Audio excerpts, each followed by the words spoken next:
ជាដំបូងសូមគោរពជំរាបសួរនិងសួស្តីអ្នកទាំងអស់គ្នាខ្ញុំបាទឈ្មោះលុយផាឡាជាសិស្សរៀននៅថ្នាក់ទី12កនៅវិទ្យាល័យ28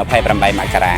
អ្នកខ្ញុំឈ្មោះលឺលិនត្រារៀននៅថ្នាក់ទី12កនៅវិទ្យាល័យ28មករាថ្ងៃនេះពួកខ្ញុំពិតជាមានសេចក្តីសោមនស្សរីករាយជាខ្លាំងដោយបានចូលរួមក្នុងការតាំងពិព័រណ៍របស់សាកលវិទ្យាល័យ UC ដែលបានមកតាំងពិព័រណ៍នៅវិទ្យាល័យ28មករាយើងខ្ញុំដែលអាចធ្វើឲ្យខ្ញុំបានសិក្សាស្វែងយល់និងទទួលបានព័ត៌មានជាច្រើនជាពិសេសគឺព័ត៌មានទាក់ទងជាមួយនឹងមុខជំនាញដែលខ្ញុំចង់រៀននៅថ្ងៃខាងមុខហើយក៏បានទទួលនៅការប្រឹក្សាយោបល់ផ្សេងអំពីលោកគ្រូអ្នកគ្រូជាពិសេសគឺសិស្សច្បងដែលបានមកពីសាកលវិទ្យាល័យ UC លើពីនេះទៅទៀតនៅសាកលវិទ្យាល័យ UC មានមុខជំនាញមួយដែលខ្ញុំស្រឡាញ់និងពេញចិត្តនោះគឺមុខជំនាញព័ត៌មានវិទ្យា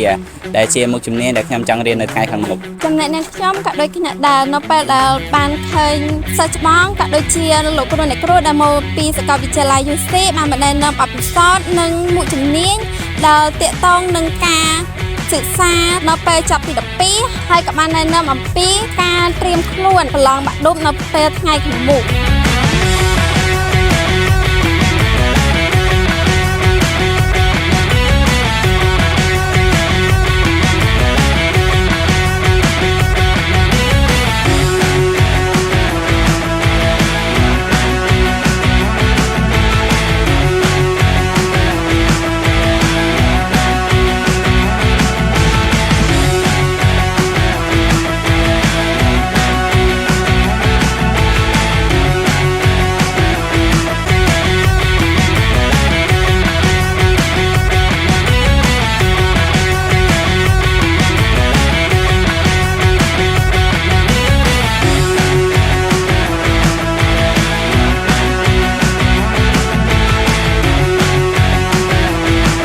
ជាចុងក្រោយខ្ញុំបាទសូមគោរពនិងជម្រាបលា